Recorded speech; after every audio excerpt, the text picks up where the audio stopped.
وہ اپنی کتاب یاد نہیں کر سکتی تھیں.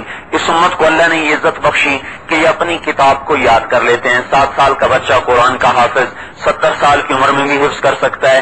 اور جب قیامت کے دن آئے گا تو اللہ تبارک و تعالیٰ سے بلائیں گے, آؤ بھائی حافظ جی. دنیا میں تو بیچاروں کو پوچھتا کوئی نہیں, لیکن آخرت میں اس کی پوچھ دیکھو. اللہ تعالیٰ فرمائیں گے تعال آؤ اقرا پڑھو کیا قرآن, ورتقے اور چڑھتے جاؤ, ورتل خوبصورت پڑھنا, کما کنت ترتل فی الدنیا جیسے تو دنیا میں خوبصورت پڑھتا تھا.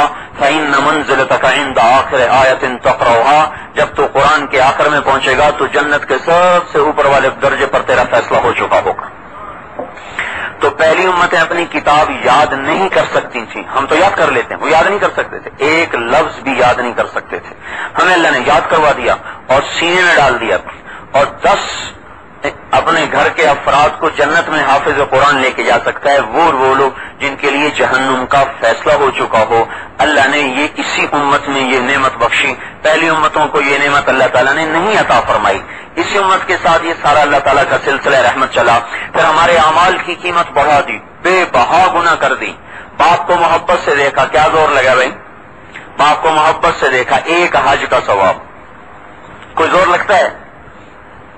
فجر کی نماز پڑھ کے 2 نفل پڑھے سورج نکلنے کے بعد تو حج اور عمرے کا ثواب. غریبوں کا حج اشراق کی نماز ہے. روزانہ حج بھی کرو عمرہ بھی کرو.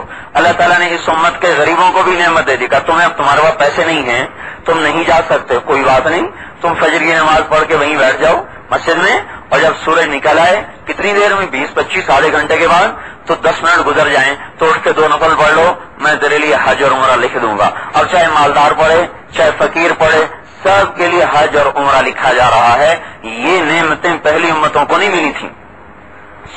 ایک نیکی کریں تو 10 گنا, 10 سے 700 گنا, 700 سے کہاں تک, جب یہ آیت آئی من جاء بالحسنہ فلہ عشر امثالھا, اے میرے حبیب آپ کی امت میں جو ایک نیکی کرے گا میں اس کو 10 نیکیاں لکھوں گا. تو ہمارے نبی پاک صلی اللہ علیہ وسلم کو اللہ جزائے خیر دے, انہوں نے دعا کی رب زد امتی, یا اللہ میری امت کو اور زیادہ کر دے. تو اللہ تعالیٰ نے فرمایا چلو زیادہ کر دیتے ہیں. من ذا الذی یقرض اللہ قرضا حسنا فیضاعف له اضعافا کثیرا, مجھے قرضہ کون دیتا ہے کہ میں اس کو کئی گنا کر دوں. ٹھیک ہے کہ یا اللہ زد امتی, میری امت کو کچھ اور عطا فرما. اللہ تعالیٰ نے فرمایا کر دیتے ہیں.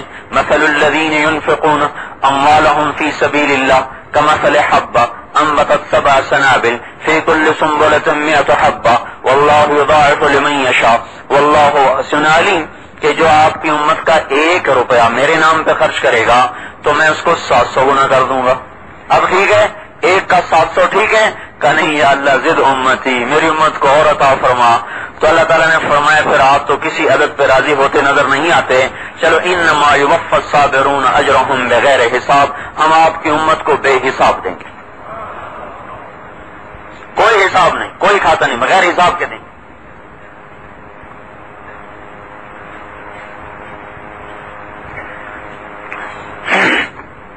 پہلوں کو نفع تلا ملے گا, ان کو بے حساب ملے گا. پہلوں کو ناپ تول کے دیا جا رہا, ان کو بے حساب دیا جا رہا ہے. جتنا لیتے چلے جائیں, جتنا مانگتے چلے جائیں. اللہ تعالیٰ نے میرے بھائیوں یہ جو ہمیں مقام دیا ہے نا, ہم آج اپنے مقام کو پہچانتے نہیں ہیں کہ مسلمان کتنی قیمتی چیز ہے, مسلمان کائنات پہ کتنا قیمتی جوہر ہے. دیکھو میرے بھائیوں, دنیا کا سب سے بڑا گناہ اس زمین پر وہ اللہ کی ذات کا انکار ہے اور اللہ کی ذات میں شریک ٹھہرانا ہے. قرآن پاک میں ظلم کا لفظ آیا ہے, ظلم کرنا, اور ایک لفظ ہے جس کا مطلب ہے بہت زیادہ ظلم کرنا. اس کے لیے ازلم کا لفظ بولا جاتا ہے, اظلم. تو 16 دفعہ قرآن پاک میں ازلم کا لفظ آیا کہ اس سے بڑا ظالم کون ہوگا, سب سے بڑا ظالم. سب سے بڑا ظالم کس کو ارشاد فرمایا, جو اللہ کا انکار کر رہا ہے اور اللہ کی ذات میں شریک ٹھہرا رہا ہے. 16 کے 16 دفعہ ازلم کا لفظ کفر پر آیا ہے اور کفر والی نافرمانی پر آیا ہے. نماز چھوڑنے والے کو سب سے بڑا ظالم نہیں کہا, روزہ چھوڑنے والے کو نہیں کہا, شراب پینے والے کو نہیں کہا. اللہ تبارک و تعالیٰ نے جو اللہ کی ذات کا انکار کر رہا ہے یا اس کی ذات کا شریک بنا رہا ہے یا کفر کر رہا ہے, اللہ نے فرمایا یہ سب سے بڑا ظالم ہے. ہم ظالم نہیں، ہم چھوٹے ظالم ہیں. بڑے ظالم وہ ہیں جنہوں نے اللہ کا انکار کر دیا. اور یہ کتنا بڑا گناہ ہے، اس پر کیا کچھ ہوتا ہے. تکاد السماوات یتفطرن منہ وتنشق الارض وتخر الجبال ہدا ان دعوا للرحمن ولدا. زمین ٹوٹنے لگتی ہے، آسمان پھٹنے لگتا ہے، پہاڑ اڑنے لگتے ہیں ٹوٹ کر. کس وقت؟ جب لوگ کہتے ہیں کہ اللہ کا بیٹا ہے. اللہ کا بیٹا ہے. اگر اللہ پاک اس کو روک نہ لے، اس کو تھام نہ لے، تو ساری کائنات اس بول پر ٹوٹ جائے کہ عیسیٰ علیہ السلام اللہ کا بیٹا ہے یا عزیر علیہ السلام اللہ کا بیٹا ہے. یہ زمین آسمان کو توڑ دینے والا بول ہے. اللہ کا شکر ہے ہم یہ نہیں ہے. ایک بدو بیت اللہ کا طواف کر کے نا پردہ پکڑ کے کھڑا ہوا، یا اللہ اطعنا کا فی احب الاشیاء الیک، جو بات تجھے سب سے زیادہ پسند ہے اس میں ہم تیری مان چکے ہیں. شہادت اور لا الہ الا اللہ، ہم یہ مان چکے ہیں کہ تو ایک ہے، تیرا دوسرا کوئی نہیں.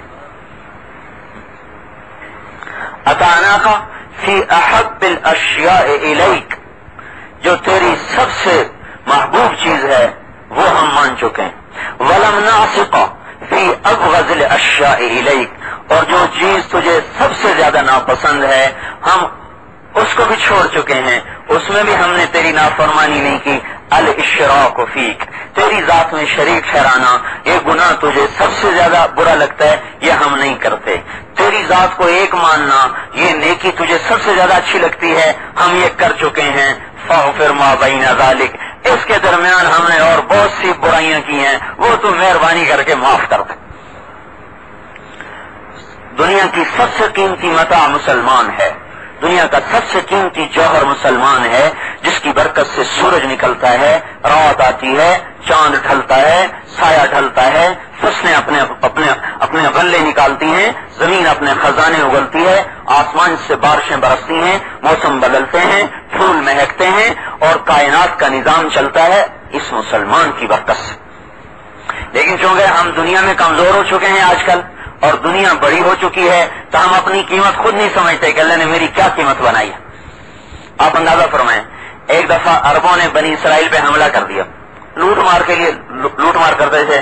تو اس وقت جو نبی تھے نا، انہوں نے بد دعا کے لیے ہاتھ اٹھائے، تو اللہ تعالیٰ نے فرمایا ان کے لیے بد دعا کی اجازت نہیں ہے، ان میں میرا حبیب آنے والا ہے، ان کو آپ بد دعا نہیں دے سکتے، ان میرا حبیب آنے والا ہے. یہ وہ امت ہے کہ کتنی امتیں آئیں، کتنے نبی آئے، پر جنت کی سرداری اسی امت کو ملی. سیدہ شباب اہل الجنہ الحسن والحسین، جنت کے نوجوانوں کے سردار تو حسن حسین بنے، اسی امت میں سے منتخب کیے گئے، پہلی امتوں میں سے منتخب نہیں ہوئے. کتنی امتیں آئیں، کتنی عالی خواتین آئیں، لیکن جنت کی عورتوں کی سردار اسی امت سے منتخب کی گئی. سیدۃ النساء اہل الجنت فاطمہ، جنت کی عورتوں کی سردار یہ میری بیٹی فاطمہ ہے. کتنی امتیں آئیں جن کے لیے قرآن بھرا پڑا، تاریخ بھری پڑی، پر جنت کو بھی کسی کا شوق ہو، ساری امت کو جنت، ہر مسلمان جنت کا شوق رکھنے والا. لیکن بعض اس امت میں بعض ایسے پیدا ہوئے کہ جن کا جنت بھی شوق رکھتی ہے. آپ نے فرمایا جنت کو شوق ہے علی بن ابی طالب کا، اور جنت کو شوق ہے ابو ذر کا، اور جنت کو شوق ہے سلمان فارسی کا. جنت ان کی مشتاق ہوئی بیٹھی. کوئی امت ایسی نہیں گزری جس کی کسی خاتون کا نکاح اللہ نے آسمان پہ پڑھا ہو. یہ وہ امت ہے جس کی حضرت زینب کا نکاح اللہ نے آسمان پہ خود پڑھا. حضرت زینب کی شادی ہمارے نبی سے ہوئی، زمین پہ نکاح نہیں ہوا، کوئی نکاح نہیں، کوئی گواہ نہیں، کوئی وکیل نہیں، کوئی ایجاب و قبول نہیں. آپ مسجد میں بیٹھے ہوئے ہیں، آسمان سے حکم آیا فلما قضى زید منها وطرا زوجناکها، جب زید نے زینب کو طلاق دے دی تو میں نے تیری شادی زینب کے ساتھ کر دی. تو آپ مسکرانے لگے کہ کون ہے زینب کو جا کے پیغام دے کہ اللہ پاک نے میرا اس سے نکاح کر دیا. سیدھے اٹھ کے ان کے گھر چلے گئے، ان کو خوشخبری سنائی کہ تیرا نکاح اللہ نے میرے ساتھ کر دیا. اس امت میں سے اللہ نے یہ طبقہ منتخب فرمایا. پھر یہ وہ امت ہے جس کے ایک ایک کا نام لے کر کوئی امت ایسی نہیں آئی جس کو نام زد کر